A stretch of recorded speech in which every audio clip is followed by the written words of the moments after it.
So initially, hindi na talaga emergency case kasi yung sa akin. So nakiusap lang kami dun sa nurse na please have me checked kasi siyempre puso yun na hindi naman dapat siya pinagsasawalang bahala. Nararamdaman ko lang na there's something sa puso ko pero hindi naman siya totally mabigat yung nabibigatan ako, hindi ako makahinga, hindi ganun. Hello mga kuda! Finally, after a month, I'm just so grateful to do this. I'm just thankful na kaya kong gawin siya after what happened the last month. I'm doing this vlog for awareness and syempre para isang kwento na lang to all of my friends, office mates, and then family members. What happened ba last month? The reason why I had to stay for a month sa bahay. What happened, September 10, I was feeling so down, most likely due to stress yun.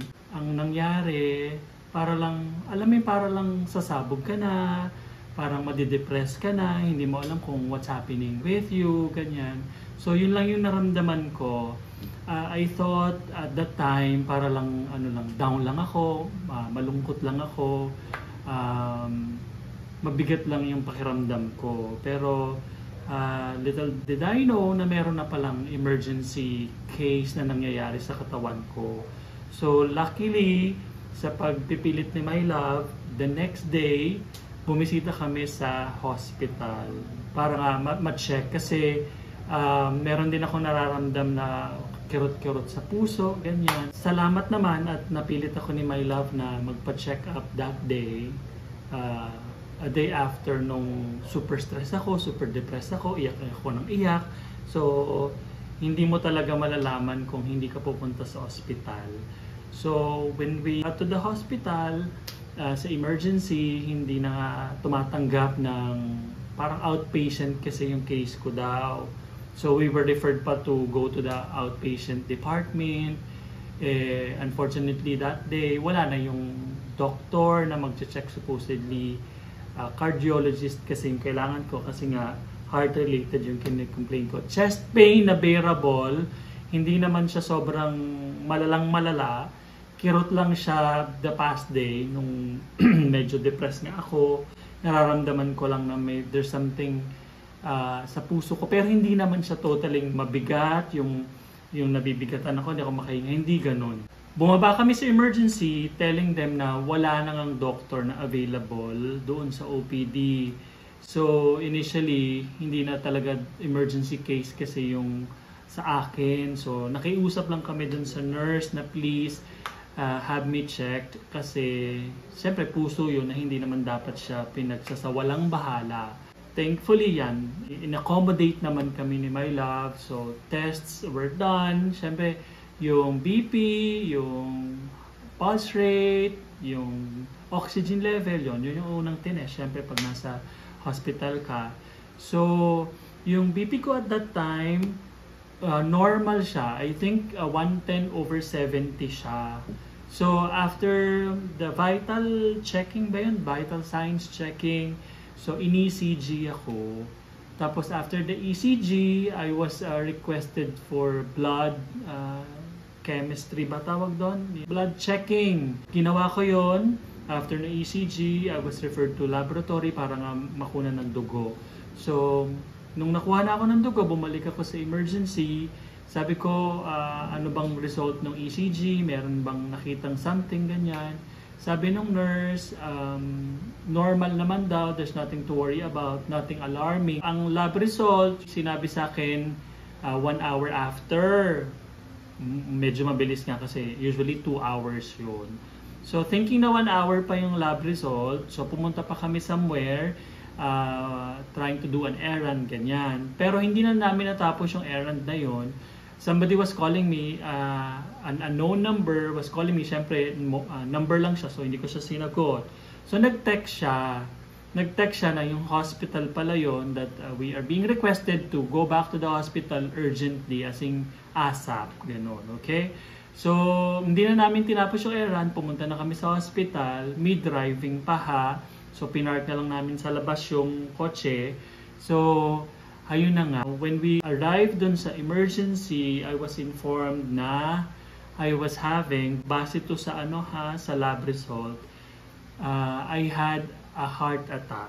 So episode siya na nakita doon sa blood work. So doon siya nakita. Meron kasi doon sa blood work na yon na troponin yung tinatawag nila. Ang normal should only be 0.5. So 0.5 pababa, walang heart attack episode. Pero pag lumagpas na kayo doon, troponin nga yung tawa, heart attack na siyang nakita. So 0.5 yung normal, yung sa akin as high as 2.5 at that moment. So the moment na nandun ako sa ospital, sinabi na nila, instantly hindi na nila ako pinagalaw, pinahiga na nila ako. As in emergency case na siya na medyo nagpapanik na sila somehow, medyo mabilis na nilang ginawa yung dapat gawin. Like pinainom na ako kagad ng mga gamot para nga ma-prevent pa yung lumala pa yung sitwasyon. So the whole time, like hanggang gabi, nandun ako sa emergency bed. So yun na nga, sinabi na sa amin na I have to be admitted. Siyempre, heart attack episode yun. So hindi pwedeng pauwi na ako kagad after how many hours. So yun na nga, na-admit ako for Wednesday, Thursday, Friday, Saturday. Tapos Monday na kami nakauwi. So, syempre, minonitor ako the whole time na nasa hospital ako. Chinek pa rin yung ECG ko. Diba, nabanggit ko kanina na yung ECG was normal. So, yung ECG ko, I had 2 more ECG tests nung nandun ako sa hospital. And both results, comparing it dun sa initial ECG prior me being advised na may heart attack episode nga, hindi na siya normal. May elevation na doon sa parehong dalawang ECG test results na kinundak and administer sa akin.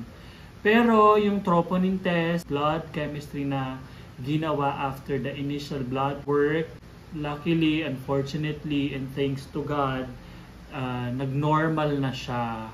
Hindi na siya tumaas ng 0.5. So sabi ng doktor, maganda at magaling yung nagawa na nasa early stage pa lang, nakapunta na kami sa hospital, nakita na there's something that needs to be attended to. So yung timing, grateful din kay Lord na hindi niya na pinalala bago pa man kami pumunta sa hospital. Kasi sabi ng doktor, napakalaking bagay na pumunta na kami sa hospital to get checked. So lahat naman ng test nagiging favorable sa amin the whole time na nasa hospital kami. And thank God yung troponin hindi na siya yung nag-maintain sa 2.5 kasi hindi talaga ako makakalabas ng hospital. So minonitor yung pag-ihi mo, yung pagdumi mo, tapos yung gamot, syempre regular na binigyan ako ng gamot until finally Sunday supposedly pwede na kaming ma-discharge. Dahil nga walang office ng Sunday, Monday pa kami nakauwi. A month after, here I am talking to you. Maraming salamat sa mga taong nagdasal, sa mga kapamilya ko, sa mga ka-office mates ko, at saka sa mga friends kong lumaban kasama namin. Siyempre through your prayers, and then yung mga comments ninyo with the last post na meron ako sa Facebook. Please know na lahat ng reactions, lahat ng comments nyo, binasa ko. Kaya maraming salamat. Sa lahat din na nag-message sa PM, kay Dwayne, sa akin. Luckily tsaka fortunately, lagi nyo nang marinig sa akin kasi I considered it as a miracle talking to you right now. I think this is my second life. God has given me another chance para siguro yun nga, gawin yung mga dapat gawin, iwasto yung mga mali. Kaya ako inaabot ng 1 buwan. Nangyari, a week after nung pag-discharge sa akin, siyempre, we had to make a follow-up check-up with my initial doctor. A week after, Yun nga lang, when I visited her, hindi niya nagustuhan yung physical looks ko, yung medyo matamlay ako, ganon. So, ang nangyari, ni-request na pa ako to rest for another 3 weeks. Kaya talagang yung rest ko sa bahay naging 1 buwan siya. Reason, bakit nagkaganon? Kasi may mga nararamdaman akong paminsan-minsan nakirot pa rin sa puso ko. To mention pala, di ba yung ECG ko, first normal. Nakita dun sa blood chem, blood work, yung troponin mataas. So may attack nga talaga. Tapos, sa 2D echo, yung 2D echo yun yung after ng ECG. Yung 2D echo na examination when I was still in the hospital, normal din siya. Wala ding nakitang alarming at normal. So, walang kailangang ipag-worry dun sa 2D ko. And just to mention, all other tests, like yung mga cholesterol, yung mga sugar, lahat normal. Other than, may fatty liver ako. Yun. Kailangan din gamutin siya right now. Pero all the rest, within the normal ranges. So, a week after my discharge, kailangan akong i-refer ni doctor ko sa isa pang doctor, yung may specialty na handling cases na hindi na pang initial checking, ganyan. So, when I've met with the second doctor, a week after, so second week na yun nga, sinabi niya na I had to undergo angiogram. Yung angiogram, yan naman yung next na test after the 2D echo. So, yung 2D echo kasi, normal man siya, si angiogram yung next test, yung ultimate test na supposedly para makita what's wrong, what's happening with the heart. Kasi siya yung when I had it, in fairness, impressive yung angiogram. Kasi talagang kitang-kita mo na yung puso mo at yung veins mo mismo dun sa puso mo. So that second week after I was discharged, third week, yun na nga, nagpunta na kami sa Manila Medical Center to have my angiogram. What's worrying about the angiogram nung nandun na kami is kasi kapag hindi naging favorable to us yung result, mag-angioplasty. Yung angioplasty, yun yung parang mailalagay ng mga tube dun sa veins mo. Parang mga stern yung tawag, stent. Para mga capsule-like lang sila na sobrang maliliit lang na para ibuka lang yung may mga bara doon sa veins mo. So, yun nga, grateful and thankful, tsaka blessed din talaga. When I had yung angiogram, walang nakitang alarming at sobrang kailangan ko mag-angioplasty. So, hindi na kinailangan yon. Ang naging diagnosis dun sa angiogram, mild coronary heart disease. So, by now, nagtatanong pala kayo, ano bang naging sanhi noong heart attack episode ko? Medically hindi na yung kuro-kuro na palagay namin na what went wrong, na palagay namin ganito.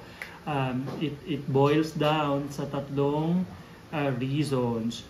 Una, stress. Pangalawa, hereditary siya, it runs in the family, ganyan. Pangatlo, lifestyle.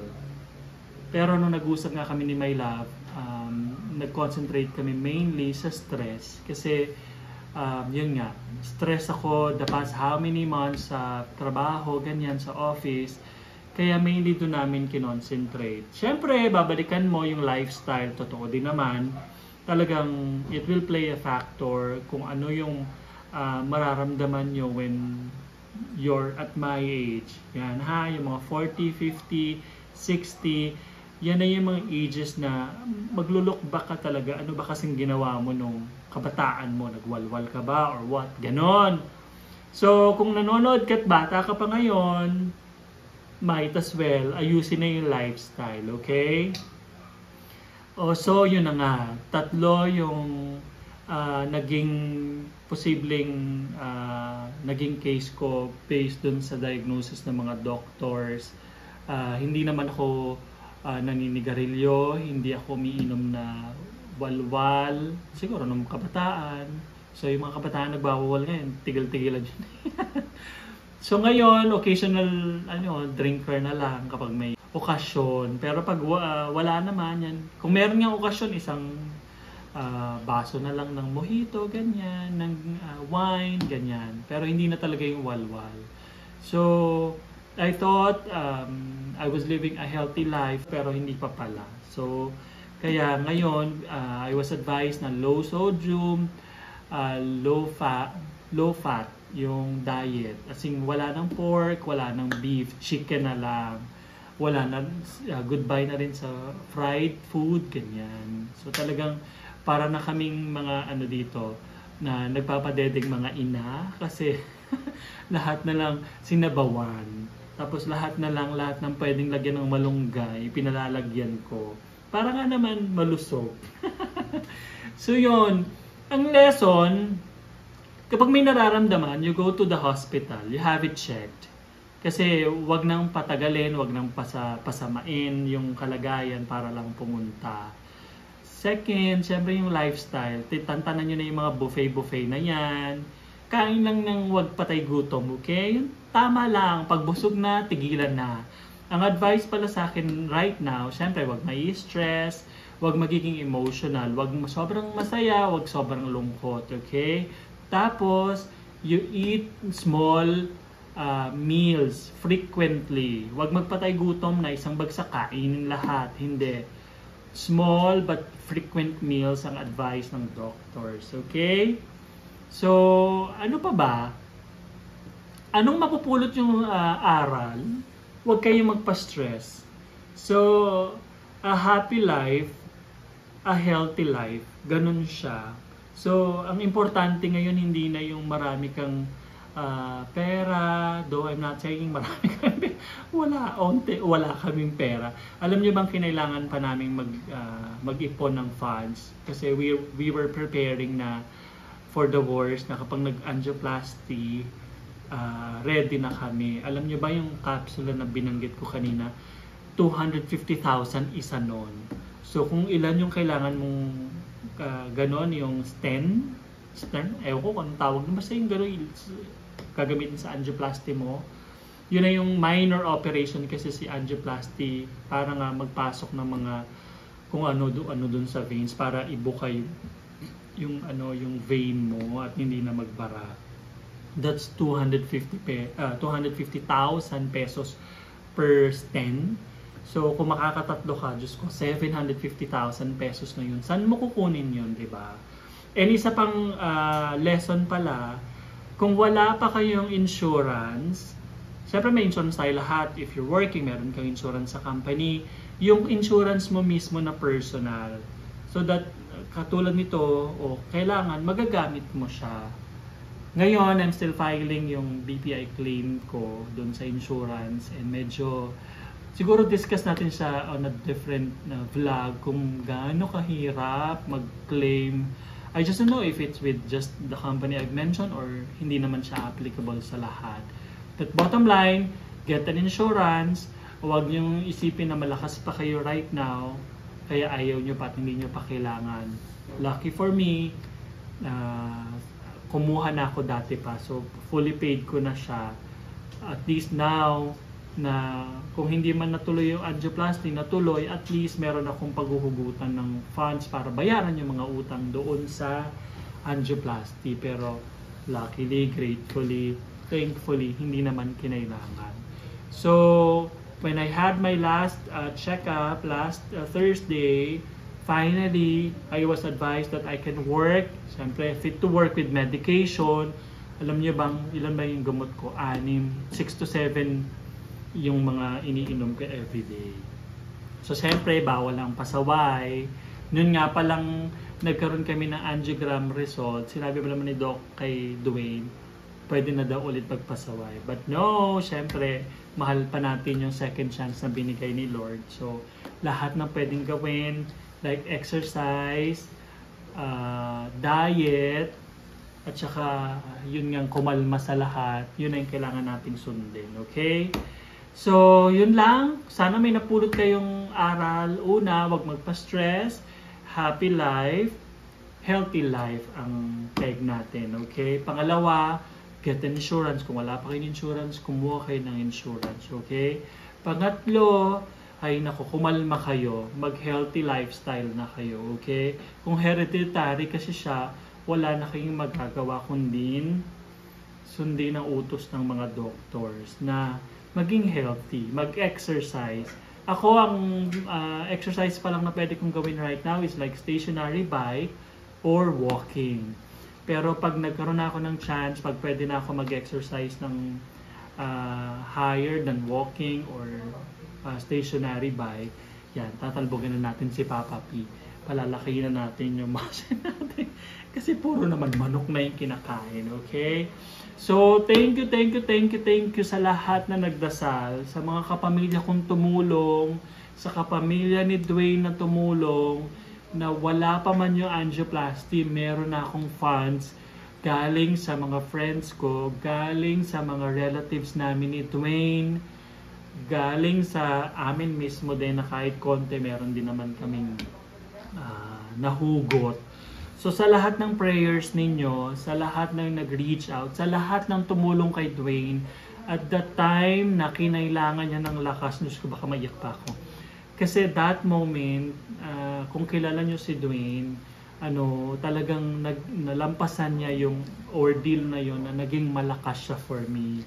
So sa lahat ng taong naging lakas din ni Dwayne, the moment na in-announce niya na sa inyo, sa mga relatives ko na I had a heart attack, sa lahat na nagpalakas ng loob ni Dwayne, maraming salamat. Siyempre kay My Love, nako, hindi naman naging posible to na nakikipag-usap ako sa inyo kung hindi kay Dwayne. Okay, My Love, thank you for being my rock. Yun nga yung sinabi ko sa kanya. Siya yung naging bato ni Darna the moment na kinailangan niyang magpagaling, at syempre maging Darna ulit this moment. Darna! maraming salamat. So if you have any questions related to what I've been through, heart related, heart attack related, yan, kung kaya nating sagutin, sasagutin natin. Okay, so I'm just glad to give you an update kasi ayan, finally babalik na sa Kakuda, sa opisina. And syempre hindi nakagaya ng frequent vlogging natin, hindi ko na magagawa yon. And napansin nyo rin naman na I had my social media break dahil alam mo, kailangan lang din talagang kumalma at magpahinga, okay? Until ang next vlog, kung mapapansin nyo, meron na tayong Christmas decoration. So yan ay susunod natin. Kasi while on break, ayan, pinutap na kagad ni My Love yung Christmas decor. Supposedly after undas pa kami sa setup ng Christmas decor, pero dahil nga kailangan namin ng magandang view dito sa bahay mismo na inspiring, motivating, mood uplifting, ganyan, ginawa na ni My Love Ura-Urada yung Christmas decor sa bahay for 2024. Okay? So thank you for watching mga kuda. Yan na yung ginawa kong vlog para lang isang update na to everyone. So I won't repeat myself. Okay, thank you for watching. Bye!